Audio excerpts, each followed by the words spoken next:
Bonjour à toutes et à tous, j'espère que tout va bien chez vous. Dans cette vidéo, je vais traiter l'une de vos questions qui concerne l'avenir des petits commerces en France. Je vous mettrai en dessous de cette vidéo les tirages complémentaires à celui-ci, ainsi que les dernières vidéos pour ceux et celles qui les recherchent.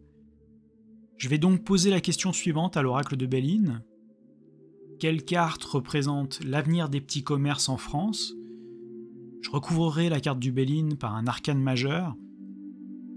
Je me concentre sur le tirage, et on se retrouve dans quelques secondes pour en faire son interprétation.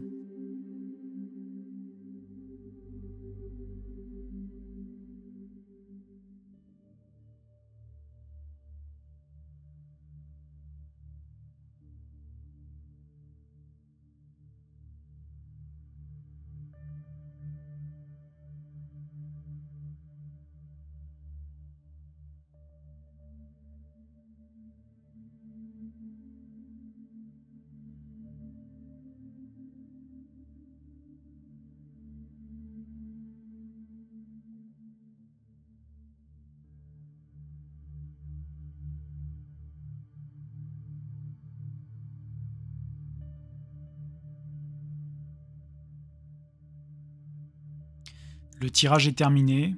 Nous allons maintenant regarder ensemble les deux lames pour en comprendre le message.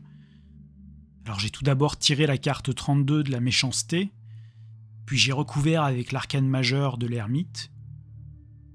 Débutons avec la première carte, la carte numéro 32 de la méchanceté de l'oracle de Béline. La carte méchanceté montre une lanterne et un poignard.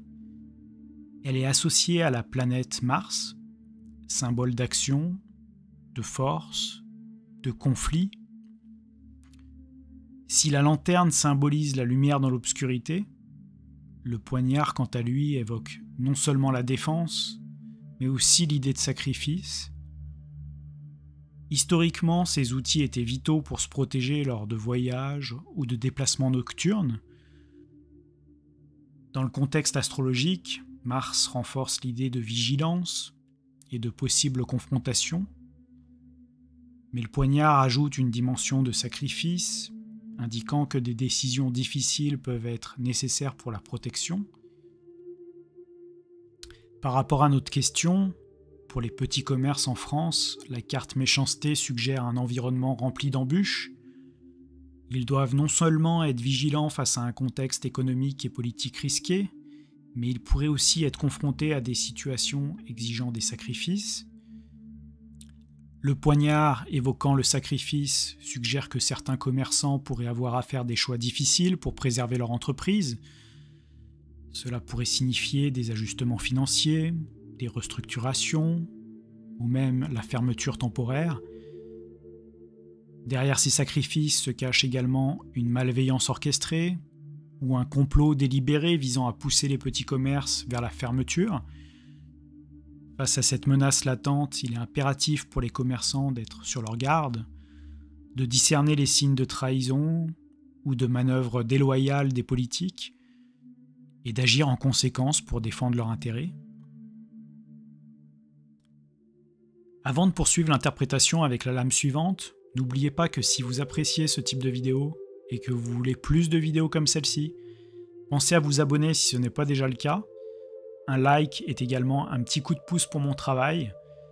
C'est grâce à votre soutien que je peux continuer à partager ces analyses avec vous. Et c'est en multipliant les tirages que nous pourrons avoir le meilleur aperçu des énergies à venir sur les sujets qui vous intéressent. En tout cas, je vous remercie tous pour votre soutien. Pour vous remercier, je vous offre moins 20% sur toute ma boutique essencemana.fr avec le code qui est réservé à mes abonnés, Joan20. Je vous mets le lien et le code promo dans la description de cette vidéo. Passons maintenant à l'arcane majeur de l'ermite.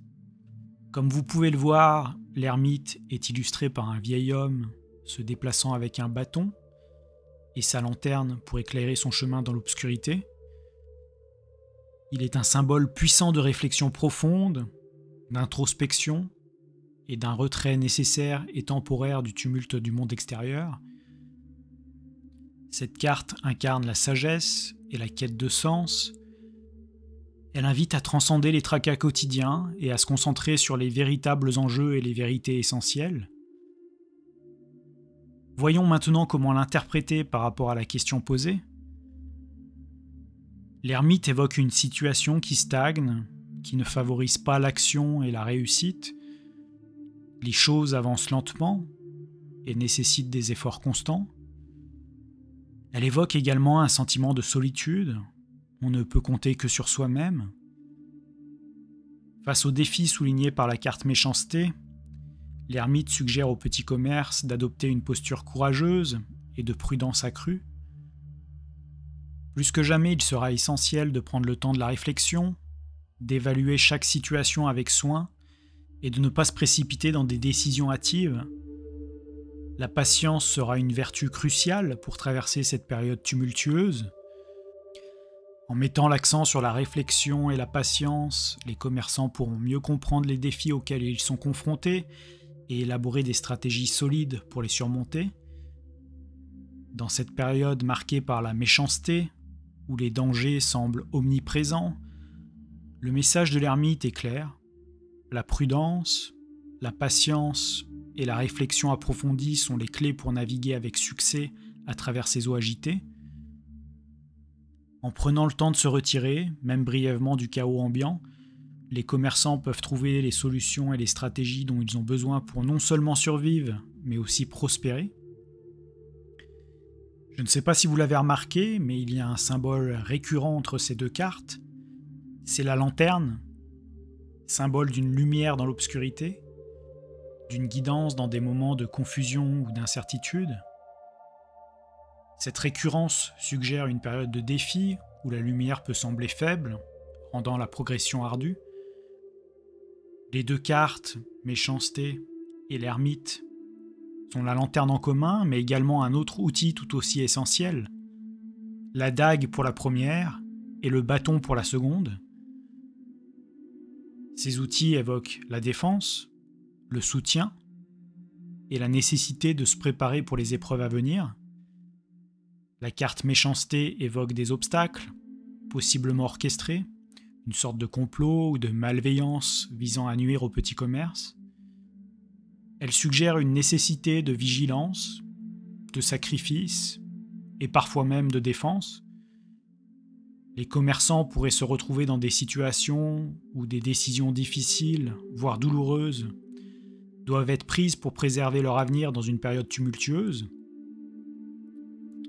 De l'autre côté, le bâton de l'ermite est doublement symbolique.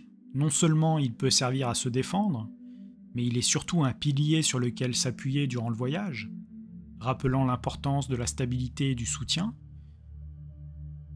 Dans les moments où la route semble incertaine et le futur flou, le bâton est un rappel de la nécessité d'avoir des appuis solides et des principes inébranlables. En combinant ces deux cartes, l'avenir des petits commerces en France semble être une traversée dans une nuit sombre, mais ils ont les outils et les ressources nécessaires pour naviguer à travers elle. La clé est de reconnaître ces outils, de s'en équiper correctement et d'utiliser la lumière de la lanterne pour éclairer le chemin, tout en s'appuyant sur le bâton pour rester stable et résilient face aux défis. Cette lanterne, aussi faible soit-elle, est un signe d'espoir. Elle suggère que malgré les obstacles et les adversités, une voie est toujours trouvable. La clé réside dans la capacité des commerçants à rester vigilants, à être prêts à faire des sacrifices si nécessaire, tout en prenant le temps de réfléchir et de planifier avec soin leur route à suivre. L'avenir, bien qu'incertain, est loin d'être désespéré. Avec prudence, réflexion et en utilisant les bons outils, les petits commerces peuvent non seulement surmonter les adversités, mais aussi trouver des opportunités de croissance et de prospérité. Voilà, j'en ai terminé pour cette interprétation. Alors que pensez-vous de ce tirage ? Donnez-moi votre avis dans les commentaires. Et n'hésitez pas à me dire quelle autre question vous aimeriez que je pose dans un prochain tirage. Vous pouvez me suivre sur Instagram, Facebook et Telegram. Merci infiniment pour votre temps et votre soutien. Prenez bien soin de vous et je vous dis à très bientôt pour la prochaine vidéo.